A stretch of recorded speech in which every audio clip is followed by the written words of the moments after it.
তো আমার বাচ্চা নয় পাগল হয়ে যেতাম। আপনার কি মনে হয়? আর রক্ত বিক্রি করে দিবেন আপনি? কি কি বলেন আপনি? আমি যখন 7,000 টাকা বেতনে চাকরি করছি, আমার বাচ্চা একদিন রাতের বেলা অসুস্থ, টাকা কই পাবো? আমি মানে পাগল হয়ে গেছি। আর আপনার এটা বাচ্চা না? দেখি এদিকে আসো তো আম্মু, দেখি দাঁড়ান, একে তো আমি ধরতেও ভয় পাইতেছি। এই বাচ্চাটা আপনি একটু বুঝিয়েন, এই বাচ্চাটার এর যে খাবার খায়, খাবার খাওয়ার পরে যে জিনিসটা হজম করে, সেটা তো আপনার আমাদের পিছনের যে পথ আছে সেটা দিয়ে বের হওয়ার কথা, কিন্তু সেটা না হয়ে এই খাবারটা এখানে এসে জমা হয়, মানে যেটাকে আমরা পায়খানা বলি না। আচ্ছা একটু দেখেন তো, দেখছেন মানে এখানে এখানে এখানে এটা আসলে আমি তো ভিডিও দেখাইতে পারবো না। ওনার পুরো থলিটা এখানে বের হয়ে যাওয়া। কয় হাজার টাকা লাগে? 7,000, 8,000, 9,000, 10,000 টাকা? এলাকা মানুষ নেই নাকি? সব মরে গেছে নাকি? দেখে না? আপনি দেখেন তো বাচ্চাটার চেহারাটা দেখেন তো। হ্যাঁ, আরে ভাই ভিক্ষা করবেন আপনি সন্তান মানুষ করার জন্য। এই বাচ্চা এটা ক্যান্সার হয়ে যাবে। হাসান ভাই কি বলেন? আজকে হাসান ভাই আমাকে ফোন দিচ্ছে, আমি তো মানে এটা আমি দেখাইতে পারবো না। না দূরে না, কাছে আসেন, লাইট আলো আসবে না, এটা আমি দেখাইতেই পারবো না ভিডিওতে। আমার নিজেরই হাত পা কাঁপতেছে। হাসান ভাই আমি দেখি তো অবাক হয়েছি, আমি তো বুঝতে পারিনি যে হ্যাঁ, এখানে এখানে পায়খানাগুলো এখানে জমা হয়, এখানে জমা হয়, তাই তো? এখানে একটা ব্যাগ আছে, ওইটা আবার টিস্যু দিয়ে পরিষ্কার করে। এটা আজব ব্যাপার, সত্যি আজব ব্যাপার। আর সরকার থেকে কি করেন আপনারা? এক উপদেষ্টা বলছে যে এখন ইন্ডিয়াতে চিকিৎসা করার দরকার নাই, এখন চাইনাতে যাবা। স্টুপিড কোথাকার। এই দেশে টাকার অভাব আছে? হচ্ছে তো এই নালে মেডিকেল কয়দিন আপনি আজকে এর চিকিৎসার নিরাপত্তা সরকার থেকে দেওয়া উচিত। 9 দিন, ওটা দেখা মাত্র তো ওরা ডেট দেওয়া উচিত। এখানে 9 দিন, 9 দিন ধরে পড়ে আছে। চট্টগ্রাম মেডিকেলে 9 দিন ধরে পড়ে আছে। কেন কেন পড়ে থাকবে? এরা বলতেছে আমাকে সিরিয়াল আসতে হবে। সিরিয়াল কিসের আবার? বাচ্চার জন্য এটা তো ভয়ঙ্কর অবস্থা। এটা ভয়ঙ্কর অবস্থা। এটা আপনি বোঝেন, এখানে খাবারগুলো এখানে বের হয়ে যাচ্ছে হজম হওয়ার পরে, একটা পলিথিন দিয়ে রাখছে, সেখানে গিয়ে জমা হয়। পরিষ্কার করে এগুলো, কাপড়গুলো চেঞ্জ করে দাও, কাপড়টা চেঞ্জ করে দিতে দিন বলবো। কিন্তু খরচও তো বেশি না। কোলে নেন তো, একে কোলে নেন, একটু সাবধানে নেন। আমি তো ভয় পাইতেছি ভাই। সাবধানে নিন। হ্যাঁ, ওখানে আমি টেস্টের হিসাব করে দেখলাম যে টেস্টে লাগবে মোটামুটি 2,200 টাকার মতো। হাসান ভাই হ্যাঁ, টেস্টের ফাইল ছিল তো, দেখি না, আমি দেখছি তো এখানে টেস্ট সবই আছে, ভর্তি আছে চট্টগ্রাম মেডিকেলে। টেস্টের জন্য 2,200 টাকা লাগবে, এখানে দেখে আর লাভ নেই। এটা তো অপারেশনের দিন হ্যাঁ, কিছু খরচ, অপারেশনের দিন আরো খরচ আছে। হ্যাঁ আচ্ছা, আপনি বাঁচাতে পারবেন এরকম হলে? এই যে হাসান ভাই হ্যাঁ, কাছে আসেন।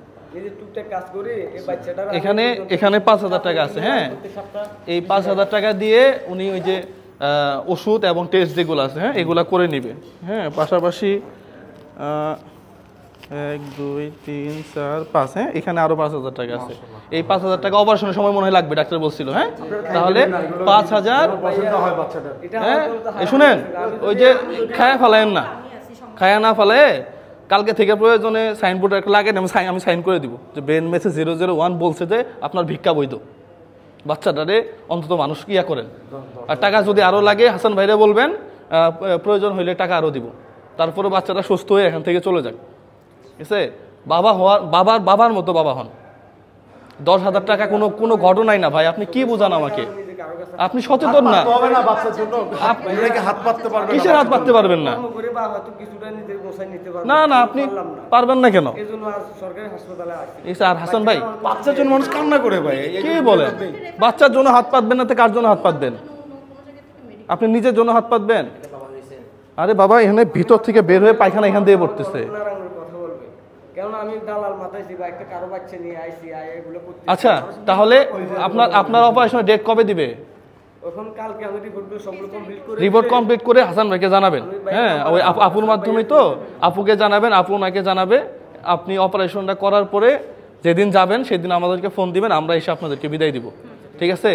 আর হাসান ভাই, এই টাকাটা আমার এক শুভাকাঙ্ক্ষী, সেই ইউএসএতে থাকে। হ্যাঁ, ওনার জন্য দোয়া করবেন। পাশাপাশি আমার এক আপু আছে, সে ঢাকাতে থাকে।